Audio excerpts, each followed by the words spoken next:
Section 1, the Bill of Rights, America's greatest hits, America. Land of the free, home of the brave, and birthplace of the Bill of Rights. Our founding fathers, those powdered, wig-wearing revolutionaries, knew a thing or two about freedom. They fought hard for it, so they wanted to make sure we could keep it. That's where the Bill of Rights comes in. Think of it as the Constitution's greatest hits album. It's got all the good stuff. Freedom of speech, freedom of religion, the right to bear arms. More on that another time. But the opening track, the one that gets the party started, is the First Amendment. This bad boy is the cornerstone of American liberty. It's the reason we can speak our minds, worship or not worship as we please, and tell the government to, well, so buckle up, folks. We're about to take a deep dive into the First Amendment, exploring each of its 5 precious freedoms. Get ready to learn, laugh, and maybe even shed a tear for the sheer awesomeness of American liberty.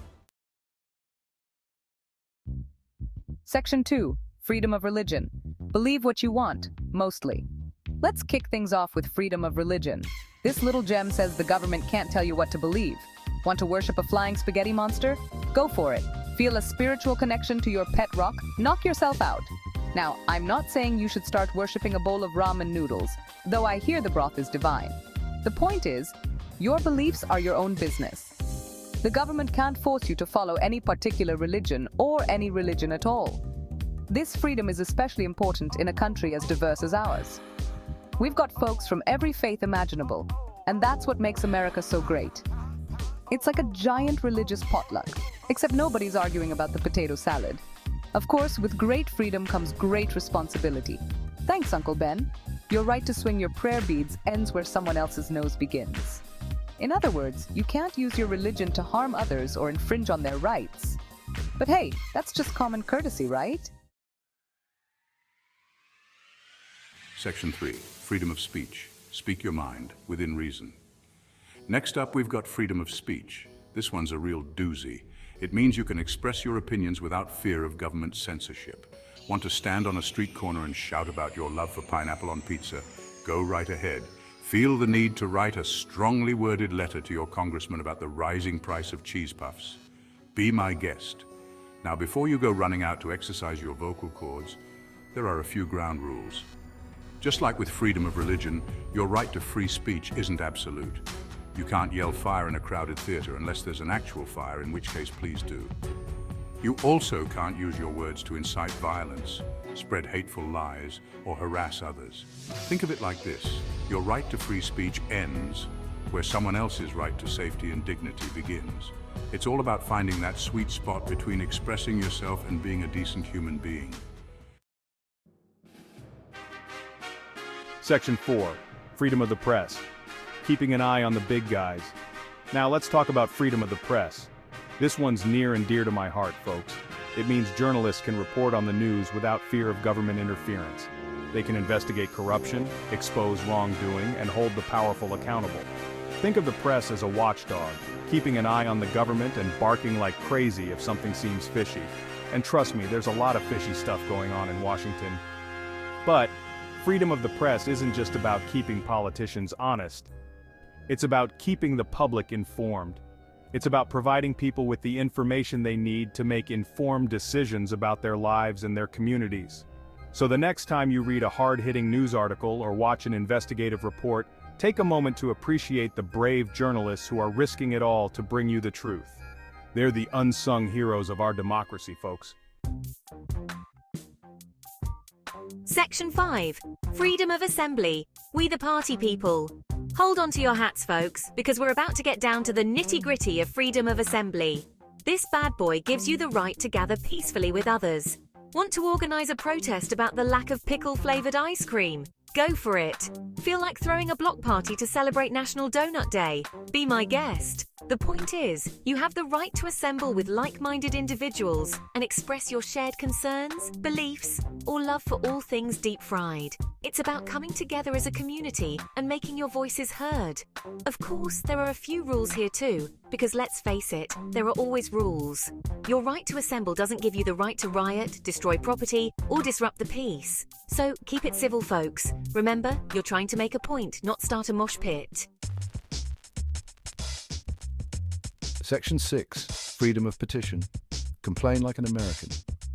Last but not least, we have freedom of petition. This one's for all you complainers out there, and let's be honest, we're all complainers at heart.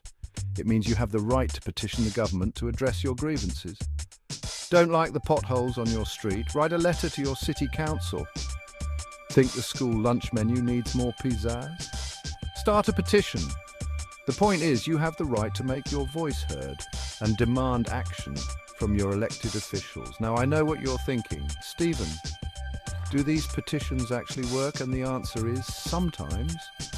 It all depends on how well organized you are, how persuasive your arguments are, and whether or not your congressman is in a good mood that day. But even if your petition doesn't single-handedly change the world, it's still a powerful way to exercise your democratic rights and hold your government accountable. So go forth and complain, my friends. It's your patriotic duty. Section 7, the First Amendment, your shield and your sword. So there you have it, folks. The 5 freedoms of the First Amendment. These are the rights that protect our ability to speak our minds, practice our beliefs, and hold our government accountable. They are the foundation of our democracy, the bedrock of our liberty, the pickle to our peanut butter sandwich. You get the idea. But the First Amendment isn't just a piece of paper. It's a living, breathing document that depends on each and every one of us to uphold and defend it. It's a shield that protects us from tyranny and a sword that allows us to fight for a more just and equitable society. Section 8, balancing act rights come with responsibilities. Now, I know what you're thinking. Stephen, this all sounds great and all, but doesn't freedom sometimes come at a cost? And the answer is, you bet your sweet bippy it does. The First Amendment, like all rights, comes with responsibilities. It's not a license to be a jerk, to spread misinformation, or to incite violence. It's a call to be informed, to be respectful, and to engage in civil discourse, even when it's difficult. Think of it like this. The First Amendment is like a muscle. The more you use it responsibly, the stronger it gets. But if you abuse it, it can become weak and ineffective. So, let's all do our part to keep the First Amendment strong and healthy. Let's use our voices to speak truth to power, to advocate for justice, and to build a more perfect union.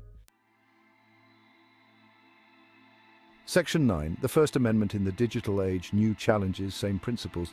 Now let's talk about something near and dear to all of our hearts, the internet. The internet, that magical realm of cat videos, conspiracy theories, and online shopping, has presented some unique challenges to the First Amendment. With the rise of social media, we've seen an explosion of free speech, both good and bad.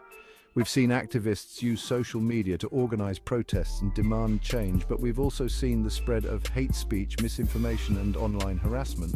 So how do we protect the First Amendment in the digital age? How do we balance freedom of speech with the need to combat online harms? These are tough questions, folks, and there are no easy answers.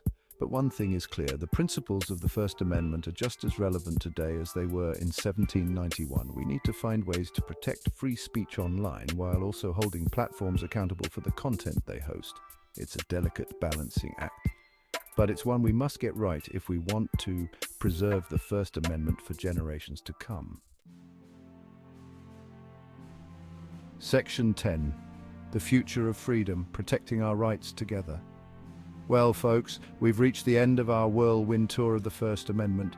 We've laughed, we've learned, we've maybe even shed a tear or two for the sheer awesomeness of American liberty. But our work here isn't done. The First Amendment is under constant threat, both from those who would seek to silence their opponents and from those who would abuse its protections for their own gain. That's why it's so important for each and every one of us to understand our rights, to exercise them responsibly, and to defend them whenever they are threatened. The future of freedom depends on it. So let's go forth, my fellow Americans, and make some noise. Let's speak truth to power, let's fight for justice, and let's never, ever stop believing in the power of the First Amendment. Because in the words of the great Thomas Jefferson, the price of freedom is eternal vigilance, and trust me, folks, eternal vigilance is a lot easier when you've got a good sense of humor. Stay strong, stay informed, and stay free.